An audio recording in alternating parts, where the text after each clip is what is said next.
It's time to talk taxes. New friends, new opportunities, new partners. EG Tax.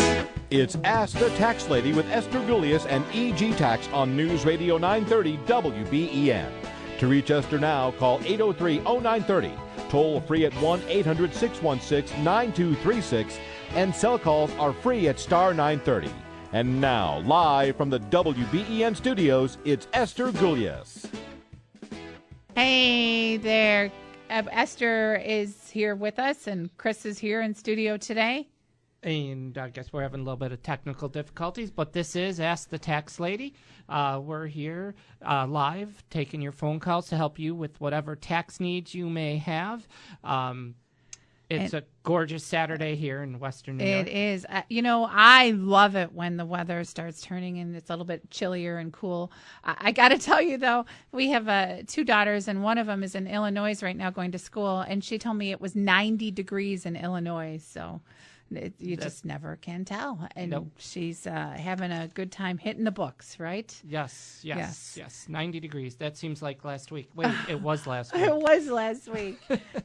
So I know there's some things that we want to talk about, and one of them, Tim Eliason, he's our assistant district manager, and he's our healthcare navigator. And he had mentioned that nowadays there's you can do your FAFSA sooner. You can do it as of October. Usually you had to wait to you did your 2016 tax return. Now you can use your 2015 tax return to complete that FAFSA. So could be good because your income could go up in 16, or maybe it could be bad. But you could start doing your FAFSA forms as soon as October. But that's really good to do because wow, I'm so coming in and out. Okay, because There we go. You never know. You know, it's always good to get it done in advance, right? Yes. Right. That's what I you mean, how always many say. people do we help in January? I need my taxes from last year. Well, now you have 2 months. You can, but get it done in October, because they always say the early bird gets the worm, and that's how it goes with financial aid. Okay, but let's talk, and also not only because we help people with their FAFSA forms at no charge, correct? Correct. And we have tax school coming up, so we're hoping those people that are looking to maybe look at another career or get out of the house in the wintertime, get some extra money, somebody that would love people would be interested in our upcoming free tax school. That's right. That's right. Starts in the middle of October, runs through December, meets 2 days or 2 evenings a week if you love the classroom setting. But we do also have it online. Where Right, you can do it in your underwear, right? in You can your come to pajamas, tax you school can do it. in your underwear. Yeah. That's right. That's right. We won't be, but you can be if you want. That's for sure. Nobody wants to see in your underwear. And the other thing is October the 15th is deadline extension, right? Personal Extension deadline. deadlines. Yep. It got less than a month for those people who filed that extension to file that return. So And then the other thing is we want to talk about the super seminar. we have, yep. October 29th. It's a great opportunity. It's going to be with the financial guys and all their team, and we're going to do a live remote. So we'll be there at the Millennium, and we're going to talk about taxes and financial planning and Social Security. And health care. And another thing that we really I think is so important is small business planning, because the small business owners out there kind of on their own. If they have to talk to their accountant, it costs them a fortune. And so that's another thing we're going to do. We're going to talk about things for small businesses, right? Yep. Yep. Which brings me to a recent change in the tax law, Right. which affects people with small businesses, rental property, and that's a clarification on what to depreciate and what to expense. And so there's a safe harbor provision that just came up. Chris, and you want to talk about how that can really save people a lot of money? Sure. It's everybody, those who know tax terms know Section 179 and depreciation, where you have to systematically write off an asset over 5 years, 7 years. Well, the government says if it's an item that's $2,500 or less, you don't have to take the 179 election. We're coming up with this de minimis safe harbor election to let you write the whole thing off the year you purchase it. So if you have rental properties and you bought a refrigerator and a stove and a washer and a dryer and carpeting And windows. and windows, all of that, as long as each one individually is under $2,500, the key thing here is you have to make the election for all of them to be written off this year. You can't just say, oh, the windows I'm going to depreciate and the washer and dryer I'm going to depreciate, but for the refrigerator and the stove, I'm going to expense those. It's an all or none. But it's so cool, and this is what's especially important, I think, to people listening. If you have rental property and you said, I don't know if I'm going to really put in the new windows this year, or change the plumbing or redo the bathroom or whatever, now it's $2,500 per receipt that would be able to be expensed rather than spreading it out over 27 and a half years. And let's face it, that means that if you paid $2,750 for, let's say, windows, now you can expense that rather than taking $100 a year for 27 and a half years. Yeah, I mean, that's a big change in deductions. How about hot water tank that you have to depreciate That's over exactly right. where it doesn't even last that long, but you have to write it, Right. So that's a really great change in 2016 for business owners, anyone that has business assets that would buy something that would have had to been depreciated. There is a brand new change, and it's really good for most people, but you have to make the election. I'm Esther Gulius, the tax lady, 8030930, 8030930, star 930 on a cell phone. We'd love to hear what you have to say. The other thing is we want to talk out, there's another thing that just came out about phishing scams, and they don't mean fish like that flop on the dock. They mean phishing. We want your money, but to mess you up. Yep. Yeah, it used to be everybody was calling and saying they were getting phone calls saying, we are coming to your house and you owe the IRS $9,000 and we're going to come and arrest you. And so they would call us at the office and we're like, it's okay. The IRS never calls.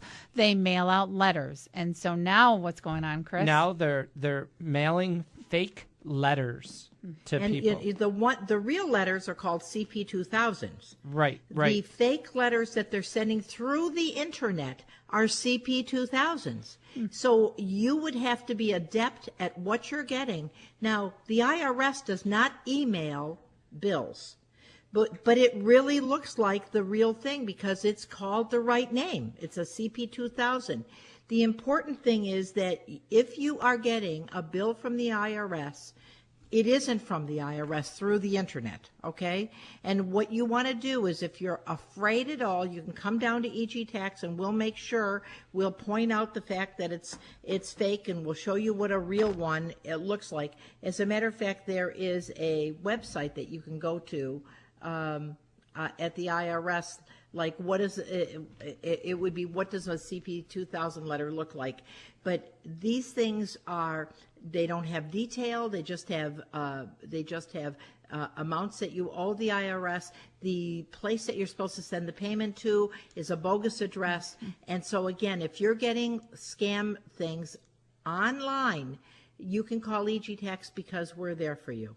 That's right. right. That's right. Jeez, that's scary. It's they're catching up to what the IRS does, and they're making it more and more look like it's true. But for our listeners, please bring in your letters first so we can make sure they're right. Yeah, just because you got it it says the IRS, and you say, oh, it isn't a phone call. No, it's on the internet. They don't do the internet either. Yep. So this is really, really important from an identity standpoint.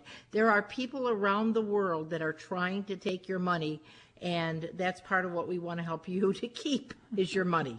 That's right. Right? That's right. I'm Esther Gulius, the tax lady, 8030930, 8030930, star 930 on a cell phone. We're going to take a short break, and we'll be back on the other side with your calls.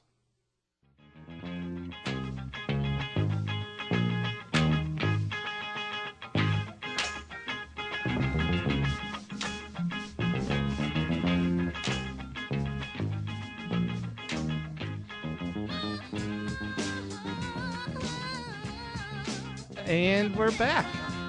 And, that's an easy one. Going back to our Tyler That's days. Michael Jackson. That's the Jackson 5. Yeah. That was good stuff, you know. Yep. And, EG Tax here live in studio, 803-0930, 803-0930, star 930 on your cell phone. Those out of the area, call 1-800-616-WBEN. We have our topics, but any question is fair game to you. So give us a call here. We love to help you. We talked about the phishing scam. We talked about, everything else.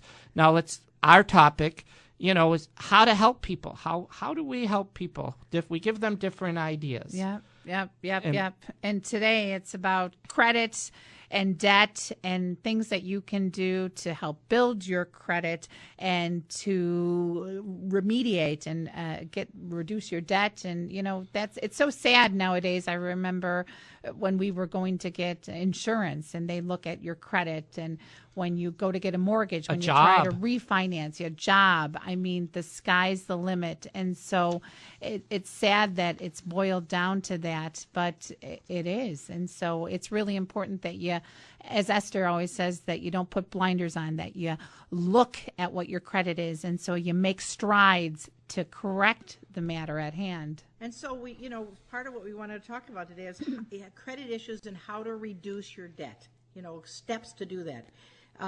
The first thing is to make more than minimum payments. And I think we're all, don't you think that everybody's kind of, you get that bill and it says you owe $8,000, but the minimum payment's $150, and you're kind of thinking, $150 feels so good this month. Mm-hmm. Yep. And, I like looking at the credit card bills now because they do have on it, if you pay the minimum payment, it will take you 20 years to pay this off. I know from personal experience, Chris and I were trying to get a better rate for a mortgage. And so we called a credit repair company, and they said one of the most important things, of course, is paying your bills on time.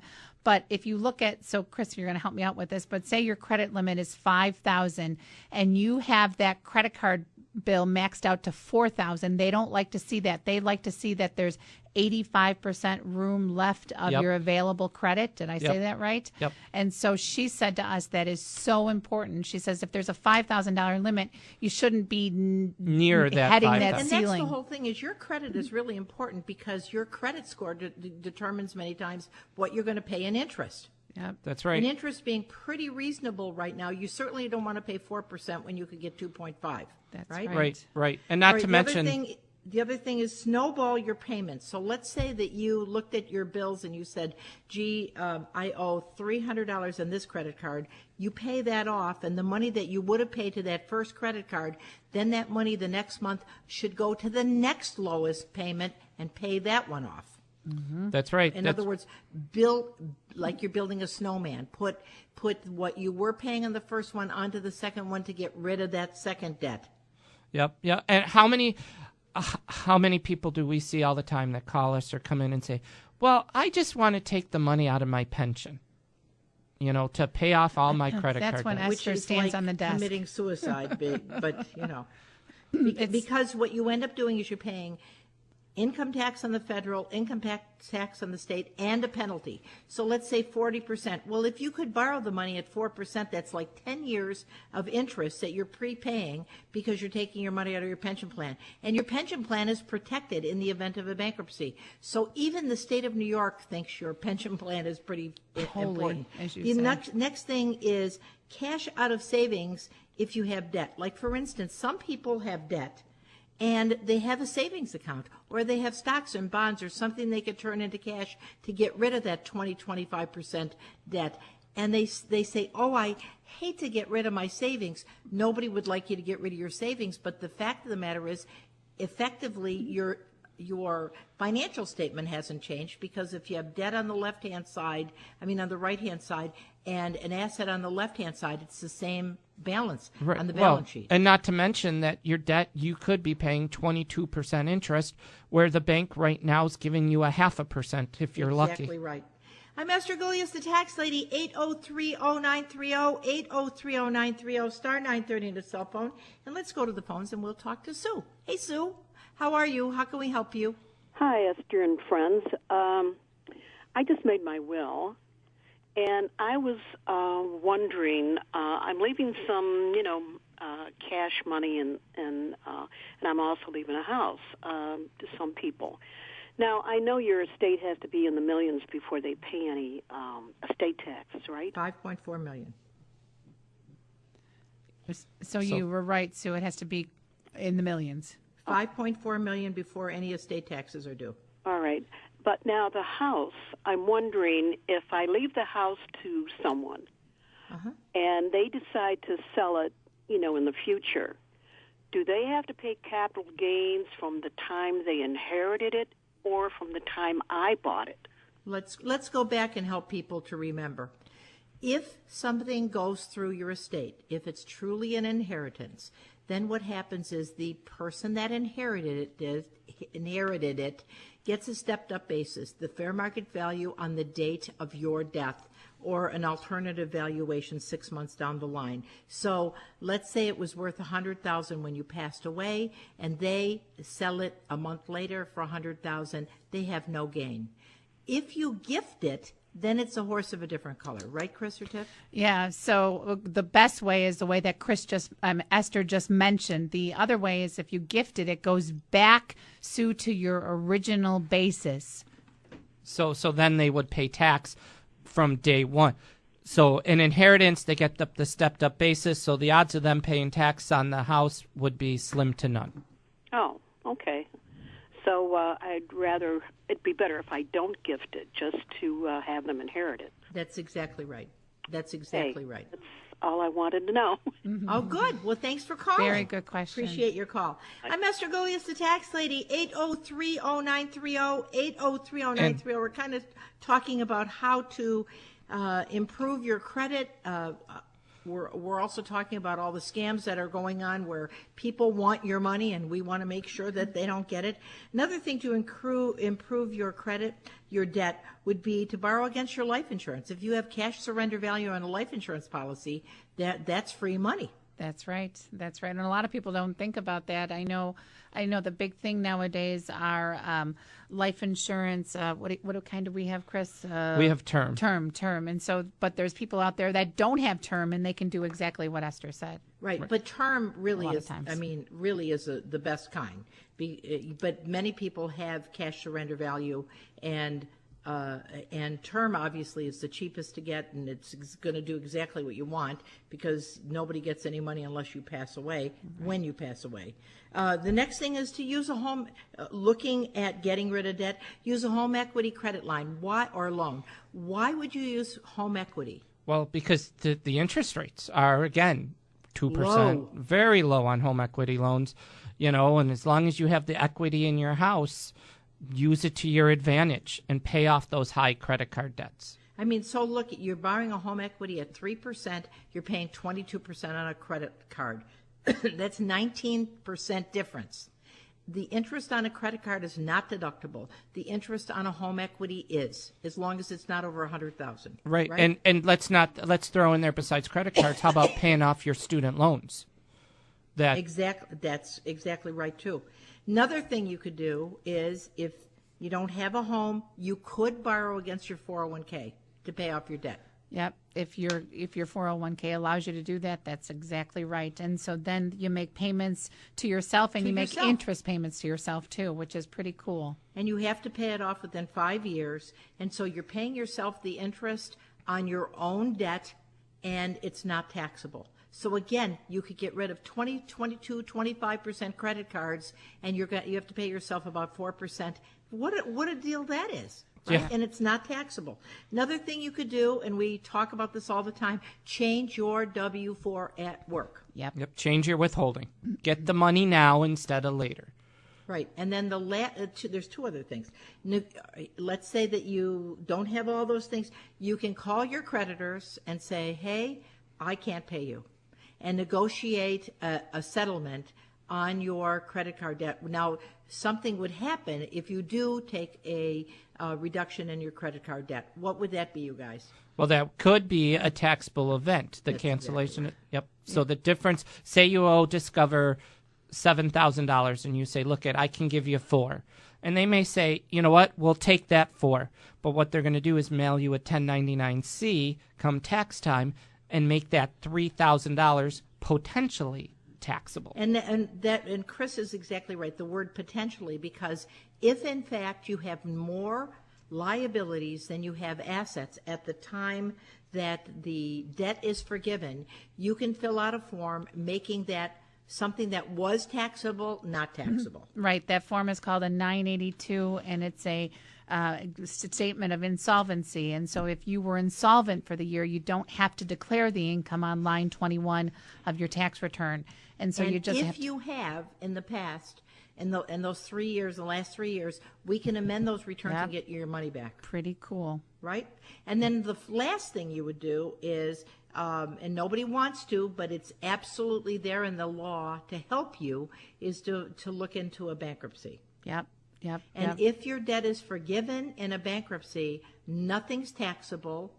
It doesn't affect your tax return at all. Nothing is taxable, and then you basically reestablish your credit. You'd be surprised how many people, once they do the bankruptcy, within a short period of time, they're able to reestablish credit, and it's there as a consumer to help you to get it's called your finances bankruptcy under control. protection. Right. And how many people say, but bankruptcy's going to kill my credit?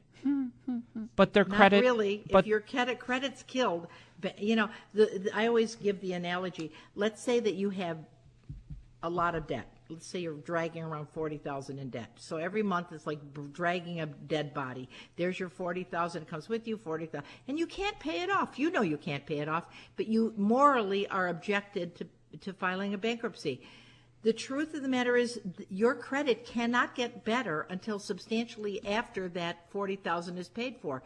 If you did a bankruptcy, immediately upon that, you start off with like a clean slate, like your whole soul is washed clean. Mm-hmm. And usually within a few months, you can establish your credit again, and within a year or two, you're back in the pink.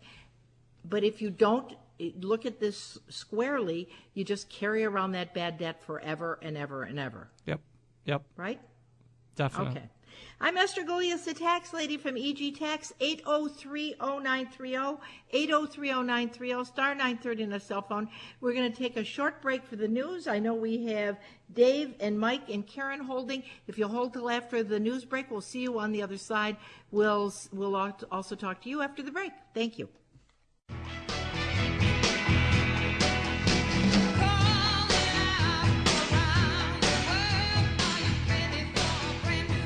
You know, back in the day, Martha and the Vandellas was like somebody I listened to because I was from Detroit originally.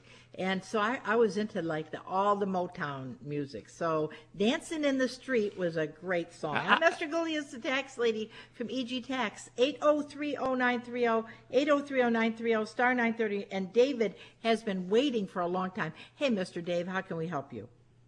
Well, hello, Esther. Thank you so much for taking my call. In February of this year, my wife had a stroke and became disabled. I went on family leave in February and eventually resigned from my job, and we've been living on our savings because she requires 24-hour care now around the clock. She is improving, and I'm hoping to go back to work in January. I think I will be able to with therapy. She's getting better. But we've been living on the savings. Then in July, we applied for SSI, and we just got word that she was approved.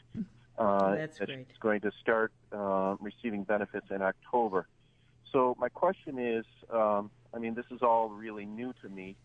What does this mean for my taxes next filing? All right. So first of all, they're going to give you a settlement, Dave, you and your wife, a settlement from the time you first applied for the Social Security, going back, a certain amount of months. So you're going to get a lump sum, and you're going to get Social Security going forward. Did you work at all last year in 2016? Yes. What do you think your salary was during that period of time? Our income up to that point? Yeah. If you were to hesitate a guess for this year, what do you think your income is going to be without the Social Security? Yeah, I would. What our income for the whole year without the Social Security, yeah, say, is probably going to be between $15,000 and $20,000. Okay. For both of us working January, it's going to be less than. It'll be about $15,000. $15,000. And then on top of that, it's going to be Social Security. All right, so Chris Tiff, you want to tell them the good news? Yep. So none of that Social Security looks like it's going to count as income on your tax return for 2016. Which is great. Which is great. really Now, do you good. have children at home?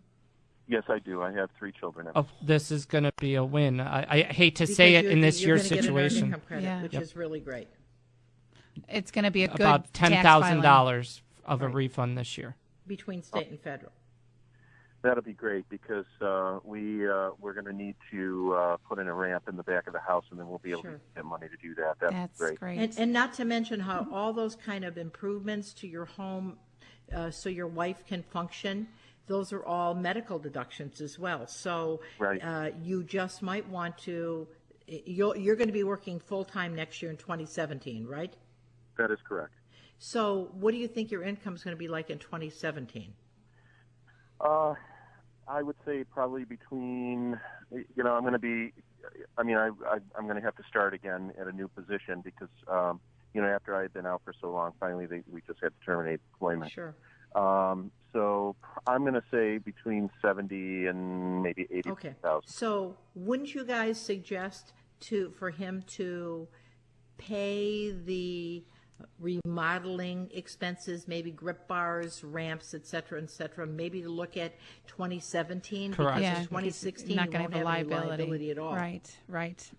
Yeah. It's So gonna, all those kind of medical expenses that you'd have to pay out of pocket that wouldn't be reimbursed, you might want to look at putting them all into next year so that as long as, you're looking at a $7,000 floor at $70,000. So anything over and above that's going to be a medical deduction. Gotcha. Okay? Yeah, thank you so much. I All appreciate right, Dave, if you need any help, give us a call. We're happy to help you, okay? it. Sure will. Thank you. All right, thank you. That's such a devastating thing. I Gosh. mean, the stroke comes out of the clear blue. Thank God his wife is functioning and he got Yep. the Social Yep. Security. Yep. And Yep. many people don't know that if something catastrophic happens like that and you're unable to work, you want to call Social Security right away. As a matter of fact, one of my friends was diagnosed with cancer 15 years ago, and what he did was he quit his job. They gave him 3 months to live. He went on, he didn't take chemo. The doctors fired him, said, we don't want you as a patient because you won't take chemo. So he went on some kind of his own nutritional journey. Well, 14 years he went and he never died. Wow. And so now the cancer finally came back with a vengeance. And when he went to the hospital, the doctor said, well, you really can't work. You need to go get Social Security, 62 right now. And he said, Social Security disability. Because he hasn't worked for the last 10 years, he isn't entitled to Social Security disability because he was home kind of nursing himself. So Yeah. you want to make sure that if something catastrophic happens like that, you want to call Social Security to apply right away, because if you've been paying in, you're entitled to those benefits if you become catastrophically ill and you're That's unable right. to work. That's right. Right? Yep. Okay. And let's go to line 2. We got Pat. Hey, Pat, how can we help you? Hi, Esther. How are you? Good. I got a question for you. I was forced to retire in January this year. I have Parkinson's, so you've got to bear with me. And I can't work, so I'm collecting my Social Security disability and Okay. my state pension, government pensions from the New York State retirement system. My question to you is, do I have to pay taxes, income tax on either one of those? Okay. You said you have a pension you're getting from New York State, correct? Right, state pension from New York State. Okay, for the New York State pension, that's going to be fully taxable on the federal. However, why don't you tell Pat the good news on New York State? On New York State, it's completely tax-free. New York State is kind to retirees and especially people who have state and county and government pensions. It's completely tax-free on the state, which is a great thing. So but that'll then save you there's your Social Security. Right. And how much is your pension a month? Pensions, it's $1,645 a month. 16. $1,465. Okay. Security So $1,600. so about 20,000 little. And are you around there. married or So- single? I'm divorced. Okay. And how much is your Social Security roughly? $1,645 a month. Your Social Security, 1645? And your pension, $1,645? No, pensions $1,495. Oh, okay. Okay. $1,645. So 15. All right, so your pension's 18,000. $30,000 approximately a year, right? I count my Social Security. All right, and you don't have children living in your home?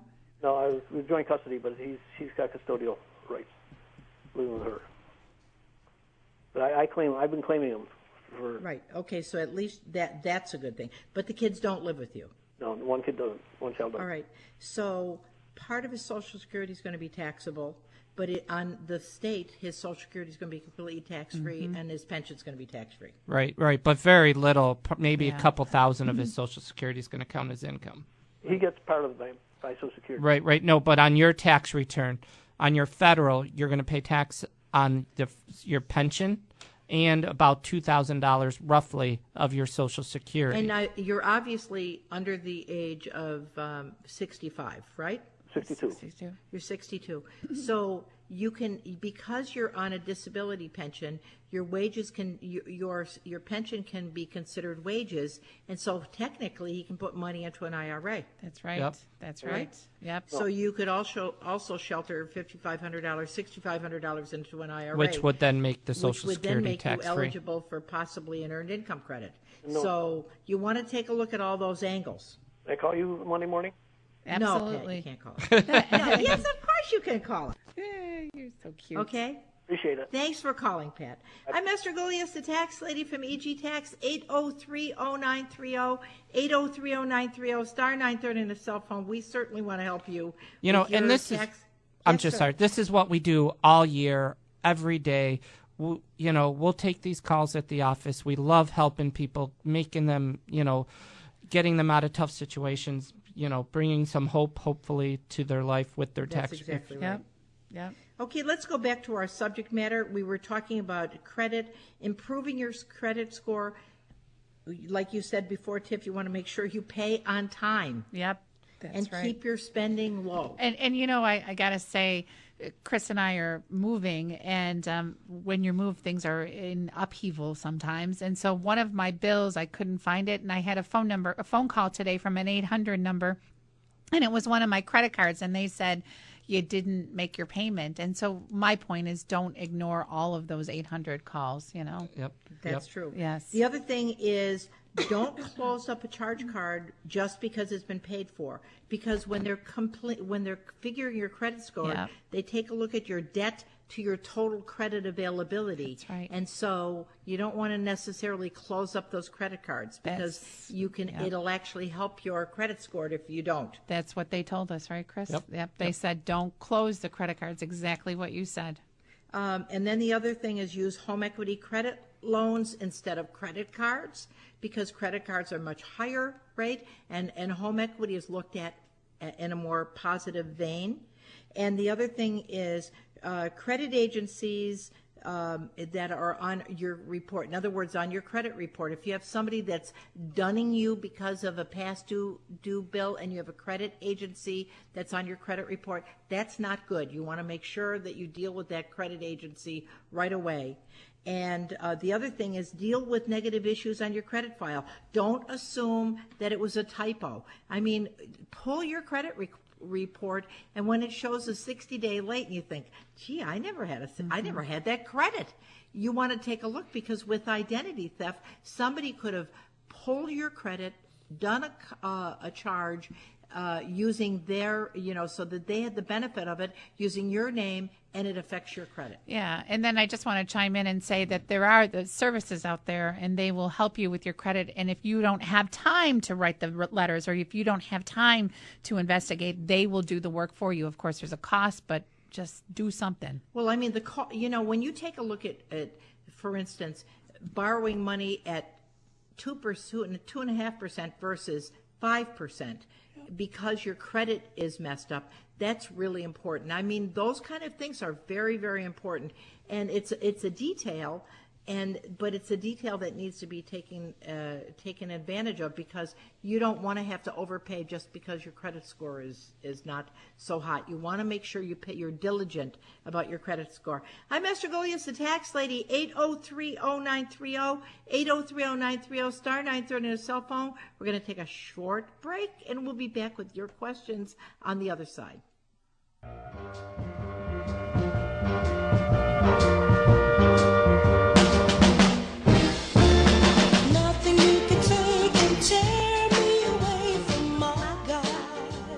Those are my kind of songs. I'm Esther Golias, the tax lady from EG Tax, 803-0930, 803-0930, star 930 on a cell phone. And we want to help you with your taxes, with your credit. You know, our bottom line is your bottom line. Isn't that true, you guys? That's right. That's exactly I mean, right. It's really... We care about you, the end result and your bottom line. How many That's times well have you heard put. people say, I don't want to work overtime because I got to pay all that money in taxes? The truth is, the most they can take is like 49%, but you end up with 51%. So if you were going to make $10,000 extra and you were a gazillionaire, you would pay $4,900 in taxes, but you would end up with $5,100. I'd rather have $5,100 after I pay the taxes than nothing. Right? That's right. I mean, zero. If $5,100 is better than nothing. That's the way I look at it anyway. Okay, the other thing is 803-0930, 803-0930, star 930 on a cell phone, making the best of low interest rates. You know, interest rates are really low right now, and they're talking about the Fed is talking about raising rates. You could buy a better house right now, put yourself in a 30-year mortgage, and really do really great because, of the appreciation on a house that might appreciate more, right? That's right. Use a good investment. And then refinancing. If you have a 6% mortgage, refinance now. Get to a lower interest rate. That's right. Save the money. I mean, I remember years ago when me and Tiff did that, and we saved like $150,000 by refinancing and going to a 15-year. Who wants to do that? What's $150,000? Yeah. You know what I'm saying? Yep. It's so true, and it wasn't. They walk you right through the process, and all it takes is a phone call, And why don't we go to Larry in Georgia, Mr. Larry? Darling Esther, I tell you, I can just picture you dancing in Detroit. There. Yes, I tell you, you're hot now. But I tell you, at the time, I'm sure you must have stopped traffic all around you. There, someday I'm going to meet you, Larry. Someday Esther and Chris and I are going to, my sister lives in Georgia, and one of these times we're going to meet, and it'll be good. And what can we help you with today, Larry? Thank you so much. And let me say, Tiffany, it's not if, it's when. That's being right. positive. That's right. That's right. Chris, a couple questions. One, very quickly. One, I want to ask you, Chris, when in your opinion should the three of us, you, my CFP, and myself, have another conference? That's one. Two, this year I'm a broker contractor, and I hired a tree removal service to do a job. Do I have to send them a 1099? Is there like an income limit there? I have to send them a 1099. And then lastly, I'm traveling a bit, as you all know. Mm-hmm. I wish there was a way for me to deduct some of my travel expenses, and do it legally. So what do you think about that? So do you travel for work, Larry? Do you travel for work? I mean, if you travel for work, or if you're looking for work, or if you're looking for investments, that's something that you could potentially deduct. But Chris, why don't you start with answering when he should do another conference? When you get your quarterly updates from your financial person, Larry. And then, then you can discuss with them, first of all, which ones are we going to sell? Are we just going to keep and roll the dice, and see how it goes? But when you get your quarterly statements for that. Nice. And then the next question, what was the next question? Deducting, it all depends if it's personal or business. If it's business, you can write it off. In regards to people that you're paying to help you, if you pay somebody more than $600 in a year, you have to mail them a 1099. Okay.